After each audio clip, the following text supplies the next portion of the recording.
um sábado feliz para cada um.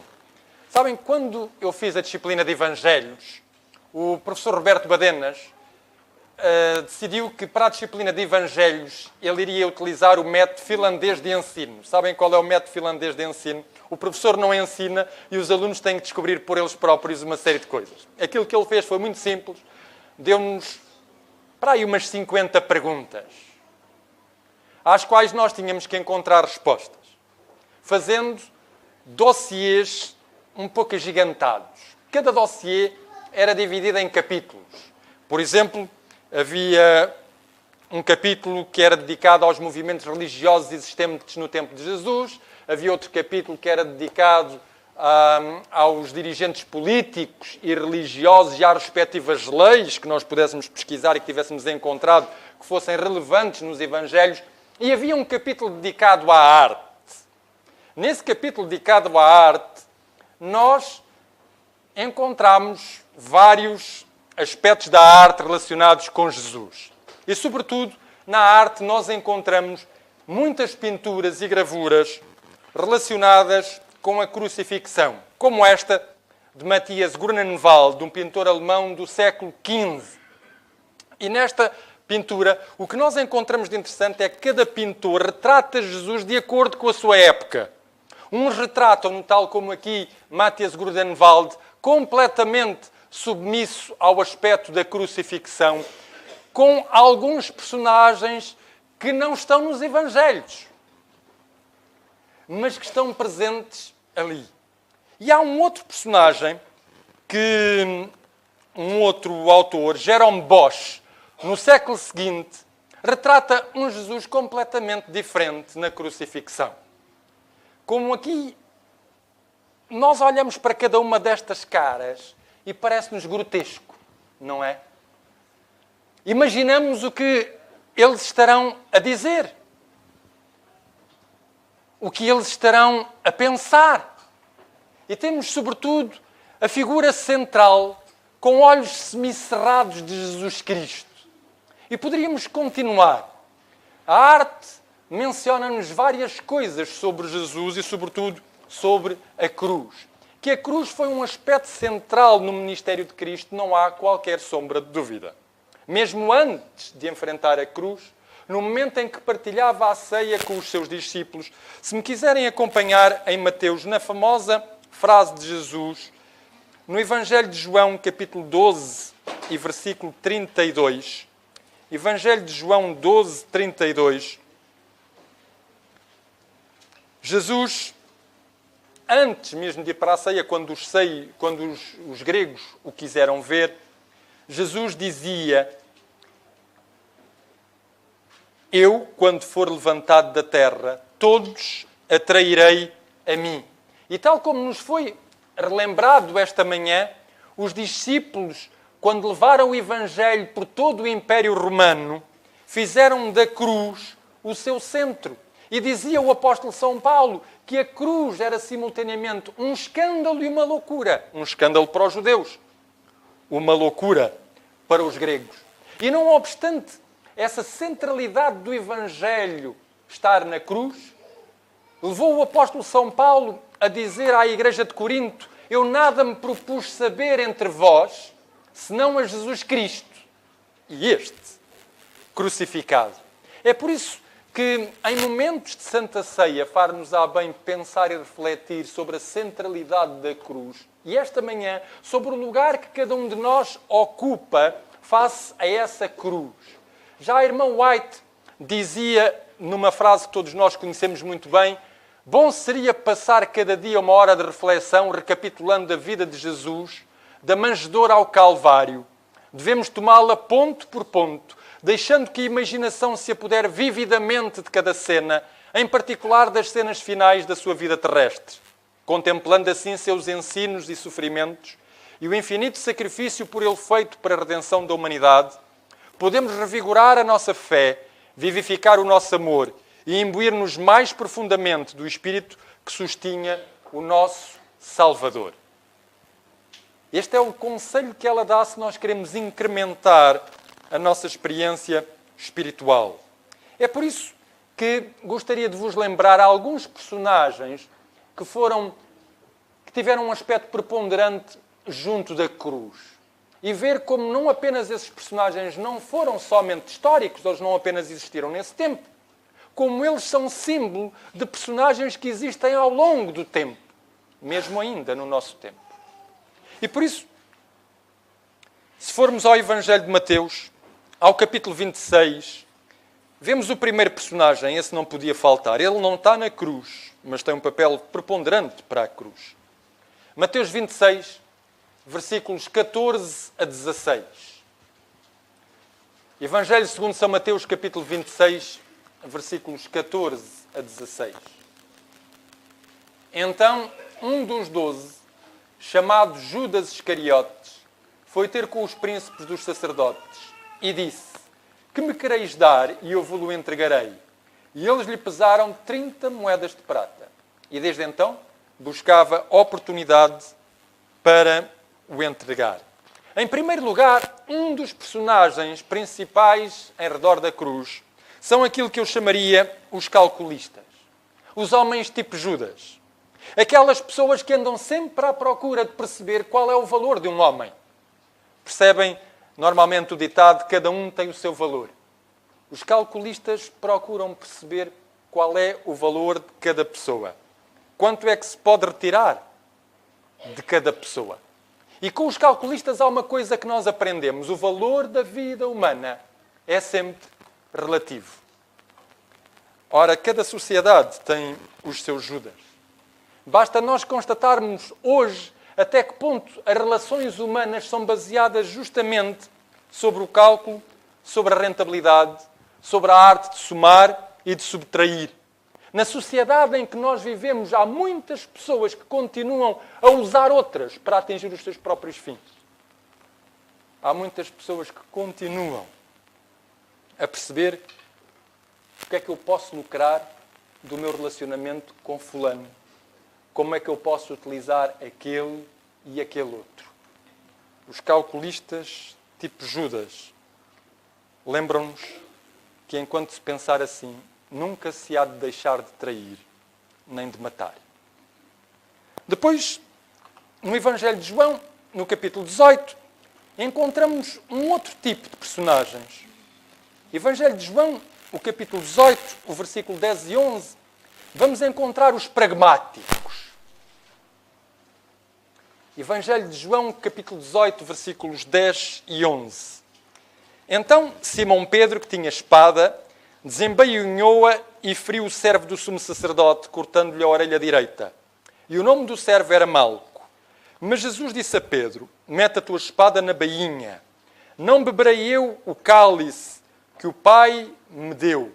Os pragmáticos são um tipo de pessoas curiosas. Eles sabem sempre o que é necessário fazer. Conhecem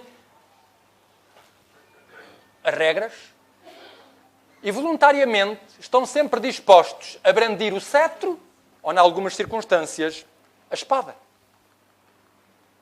Os pragmáticos têm um bom costume, sabem sempre cortar a direito. Nem que seja a cortar a direita as orelhas de alguém. E mostram-se sempre homens. Sabem bater forte e feio. Mas nunca deixam de fazer estragos.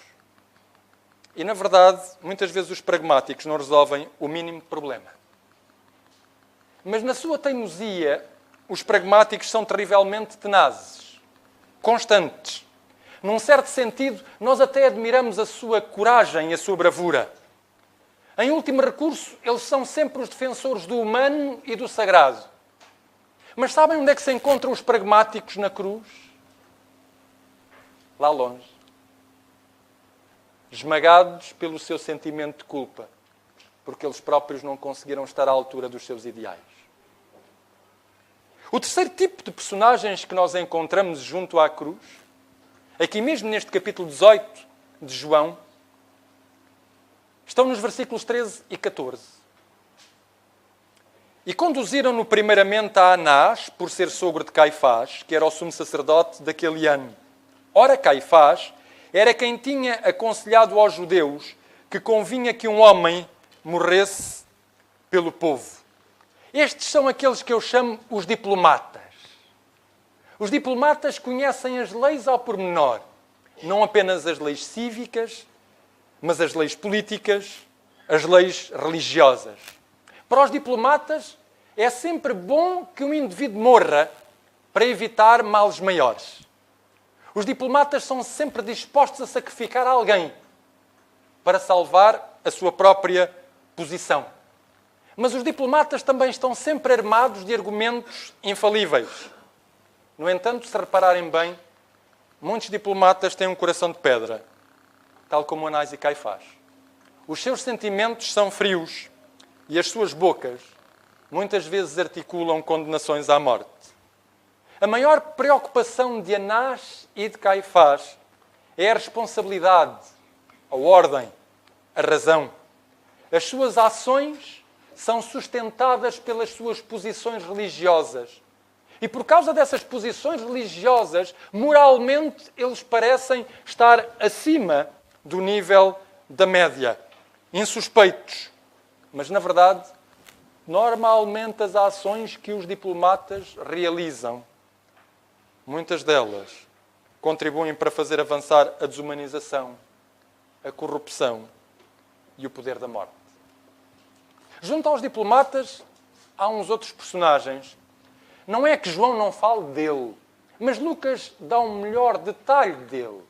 Por isso convido-vos a irmos ao Evangelho de Lucas, ao capítulo 23, para percebermos a ambiguidade daqueles que eu denomino os aparachiques do poder. Aparachique é uma palavra que já não é muito usada há algum tempo. Era muito usada nos anos 70, nos anos 80, os aparachiques. Estava relacionada com o regime comunista. Desde que supostamente esse regime caiu, deixou-se de utilizar a palavra. Mas a função existe sempre, sabem? A função existe sempre. No Evangelho de Lucas, no capítulo 23, nos versículos 22 a 25, diz-nos assim: então ele pela terceira vez lhes disse: mas que mal fez este? Não acho nele culpa alguma de morte. Castigá-lo-ei, pois, e soltá-lo-ei. Mas eles instavam com grandes gritos, pedindo que fosse crucificado. E os seus gritos e os dos principais dos sacerdotes redobravam. Então Pilatos julgou que devia fazer o que eles pediam. E soltou-lhes o que fora lançado na prisão por uma sedição e homicídio, que era o que pediam. Mas entregou Jesus à vontade deles. Estes são os homens do poder. São aqueles que governam o sistema. Têm fama de poderosos, mas têm um problema. Gostam de agradar às multidões. E se não conseguirem agradar às multidões, eles sabem que perdem o seu poder. E por isso, estes poderosos são do tipo Pilatos. No fundo, eles não acreditam em grande coisa. E estão sempre dispostos a lavar as mãos de qualquer implicação mais séria e assumida que seja exigida da sua parte. Para estas pessoas, estes amantes do poder, não é importante ter caráter, não é importante ter profundidade, não é importante ter convicção. O que é importante é manter a sua posição. Por isso as suas frases são sempre ambíguas. Por um lado, não vejo qualquer razão pela qual esta pessoa possa ser condenada. E por outro lado, tomai-o e fazei o que bem entenderdes. São as pessoas que procuram o equilíbrio do jogo de forças. Sabem sempre o melhor lugar onde se situar. Sabem qual é? O da sua conveniência. Junto a estes aparatos chiques estão uns outros. E agora vamos ter que voltar ao Evangelho de João, ao capítulo 19, aos versículos 23 e 24. Tendo, pois, os soldados crucificados Jesus, tomaram os seus vestidos e fizeram 4 partes, para cada soldado uma parte, e também a túnica. A túnica, porém, tecida toda de alto a baixo, não tinha costura. Disseram, pois, uns aos outros: não a rasguemos, mas lancemos sortes sobre ela para ver de quem será, para que se cumprisse a escritura que diz: dividiram entre si os meus vestidos, e sobre a minha vestidura lançaram sortes. Os soldados, pois, fizeram estas coisas. Junto àqueles que governam, estão sempre aqueles que eu chamo os irresponsáveis. São os homens de capacete. Nos filmes nós vemos-los sempre. Os soldados romanos. E eu acho que eles usam um capacete para não terem que pensar muito. Sabem porquê? Porque se lhes perguntarem porque é que eles fazem aquilo que fazem, eles têm sempre a mesma resposta. Cumprimos ordens. Agem sem pensar. Agem mecanicamente. Nunca perguntam porquê. Creem naquilo que se lhes diz para crer. São quase humanos. Quase humanos. Porque de humanos falta-lhes a capacidade maior, que é justamente o pensamento. E talvez assim isso lhes seja mais cómodo. Porque se eles se evitarem eles próprios de pensar, não têm que pôr em causa as convicções mais profundas que os levariam a outras experiências e a outras realidades. O que é engraçado é que sem estas pessoas os sistemas não aguentariam. Mas elas existem. Existiam no Império Romano, existiam junto à cruz, existem na Igreja. Os irresponsáveis. Lembrem-se deles. Jesus não se esqueceu deles. Na verdade, em Apocalipse, no capítulo 1, versículo 7, ele diz que haveria alguns que não gostariam de forma alguma de o ver vir nas nuvens do céu. Justamente aqueles que o crucificaram. Estes são os personagens que rodam pela negativa. Provavelmente nenhum de nós gostaria de ser um destes personagens. Há outros personagens junto à cruz que rodam pela positiva. E vocês têm-nos aqui. O que é curioso é que os que rodam pela negativa têm uma ação dinâmica junto à cruz, enquanto que aqueles que João apresenta e os evangelhos apresentam pela positiva não têm qualquer ação junto à cruz. Como, por exemplo, estes que estão aqui no capítulo 19 de João e no versículo 25. E junto à cruz estava sua mãe e a irmã de sua mãe, Maria de Clopas e Maria Madalena. As mulheres estão impotentes diante da cruz. Não podem já fazer nada. De Maria, mãe de Jesus, no entanto, nós reconhecemos dos Evangelhos uma frase interessante. Maria guardava todas as coisas no seu coração. Qualquer ato na vida de Jesus e no ministério de Jesus tinha uma implicação no coração de Maria. Às vezes essa implicação não era pacífica. Muitas vezes era geradora de um conflito entre ela e o próprio Jesus. Às vezes continha mistérios que ela não conseguia desvendar. E não é assim também com todos nós, meus queridos irmãos. Quantas vezes aquilo que nós lemos nos Evangelhos não gera conflitos na nossa própria vida entre aquilo que nós pensamos ser o melhor para nós e aquilo que Cristo nos diz ser o melhor para a nossa própria existência? E ela está ali, junto à cruz. A outra que se encontra junto à cruz e que nós conhecemos alguma coisa dela é Maria Madalena.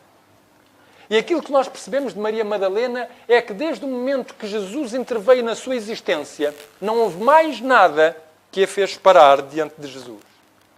Nem o olhar acusador dos mais respeitáveis, nem as críticas à sua vida passada. Para Maria Madalena, pouco importavam os juízos de valor feitos sobre a sua vida, porque ela tinha descobrido por experiência que apenas Cristo a fazia sentir livre, pura e viva. Depois aqui, João fala-nos neste capítulo 19, nos versículos 38 a 40, dos discípulos que ainda hoje na igreja nós temos dificuldade de aceitar. Aqui em João 19, 38 e 40, é-nos dito: depois disto, José de Arimateia, o que era discípulo de Jesus, mas oculto, por medo dos judeus, rogou a Pilatos que lhe permitisse tirar o corpo de Jesus. E Pilatos lhe permitiu. Então foi e tirou o corpo de Jesus. E foi também Nicodemos, aquele que anteriormente se dirigira de noite a Jesus, levando quase 100 arratéis de um composto de mirra e aloés. São aqueles 2 discípulos que durante o ministério de Jesus não só ouviu falar. Nicodemos ainda vai aparecer no Sinédrio para tentar dizer: bom, vejam lá o que é que vocês vão fazer, porque a nossa lei não permite condenar uma pessoa sem primeiro a ouvir. Mas acontece que tanto José de Arimateia como Nicodemos mostram-nos que há momentos em que o Espírito Santo toca na vida de uma pessoa em que esta pessoa já não consegue mais dizer que não. Mas nós temos sempre dificuldade em aceitar os discípulos da última hora, não é? Tal como há a parábola dos trabalhadores das diversas horas de trabalho, os discípulos da última hora são sempre olhados com uma certa suspeição. Mas sabem, eles são indispensáveis. Tanto José de Arimateia como Nicodemos foram pessoas que, quando responderam sim ao Espírito Santo, entregaram toda a sua vida para o avanço da causa de Deus. Não ignorem os discípulos da última hora. Muitas vezes eles vão estar presentes. Muitas vezes os vamos ver com desconfiança. Mas eles são sempre imprescindíveis. E finalmente, nos versículos 26 e 27 deste capítulo 19, vamos encontrar aqueles que recebem de Cristo. Porque na cruz também se recebe alguma coisa de Cristo. E nesse versículo 26 e 27, nós encontramos, ora, Jesus, vendo ali a sua mãe, e que o discípulo a quem ele amava estava presente, disse à sua mãe: mulher, eis aí o teu filho. E depois disse ao discípulo: eis aí a tua mãe. E desde aquela hora, o discípulo a recebeu em sua casa. Sabem, João teria, acredita-se, entre 17 e 19 anos quando isto aconteceu. Ele acreditava na justiça. Ele acreditava nos ideais, como muitos de nós acreditamos nos ideais. E muitas vezes constatamos que, apesar dos ideais em que acreditamos e da justiça em que acreditamos, na vida, tanto na da sociedade como muitas vezes na vida da Igreja, são as injustiças que muitas vezes proliferam e tomam a dianteira. E quando uma pessoa acredita muito nos ideais e constata que são as injustiças que triunfam, corre o risco de ficar desanimado, desencorajado e abandonar tudo. E a melhor maneira para que João não abandonasse tudo foi dar-lhe uma missão. Quando João pensava, acabou, chegou aqui o ponto final, Jesus deu-lhe uma missão. João, tu vais cuidar da minha mãe. Junto à cruz encontramos os negativos e encontramos os positivos. Eugene Dreverman, um teólogo muito controverso, aqui há uns anos atrás, ao concentrar a sua ação na cruz, ele dizia o seguinte: no relato da paixão, o mundo que encontramos não difere em nada daquele em que vivemos. E é sempre assim. Haverá sempre os calculistas, os pragmáticos, os cínicos, as pessoas convenientes. E o seu território de caça não é senão o da nossa vida, ou mais exatamente, o da nossa morte. Eugene Dreverman é um homem muito crítico. Muito crítico. Ele concentrou a sua atenção nos personagens negativos que estavam junto à cruz. E ele tem razão. Se nós concentrarmos a nossa atenção nos personagens negativos que estão junto à cruz e que existem em qualquer sociedade, eu repito, existem em qualquer sociedade, existem em qualquer tempo, existem em qualquer cultura, existem em qualquer igreja. Se concentrarmos a nossa atenção, tal como diz Eugene Dreverman, nós não vamos longe. E se nós fôssemos testemunhas da crucifixão, estaríamos atentos a todos esses personagens. Mas há uma coisa que corremos o risco de esquecer. É que quando estamos junto à cruz, todos estes personagens gravitam em volta dela, mas gravitam pela posição que ocupam em relação com o crucificado. Ele é que é o ponto central da cruz. Ele é que determina qual a posição que cada um de nós ocupa. É por isso que esta manhã eu não vos vou fazer a pergunta que provavelmente borbulharia na vossa mente, a tal pergunta retórica: irmãos, qual é a vossa posição junto à cruz? Porque a mim não me interessa.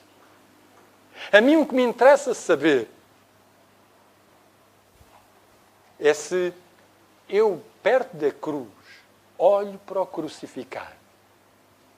Porque se perto da cruz eu olho para o crucificado, se perto da cruz eu me foco no crucificado, eu percebo que não é a minha humanidade, com a sua degeneração, com estes problemas todos que aqui estão descritos, que interessa. Quando eu estou junto à cruz, a humanidade que interessa é aquela que é representada por Jesus. Porque tal como mostram os Evangelhos, Jesus morreu da mesma maneira como viveu, entregando toda a sua vida nas mãos do seu Pai. E é isso que interessa junto da cruz. Quando eu estou junto à cruz, a mim o que me interessa é perceber que a humanidade pode ser transformada se ela fizer justamente esse percurso, entregar toda a sua vida nas mãos do Pai. Foi essa a experiência do apóstolo Paulo. É por isso que ele dizia: já estou crucificado com Cristo. E vivo não mais eu, mas Cristo vive em mim.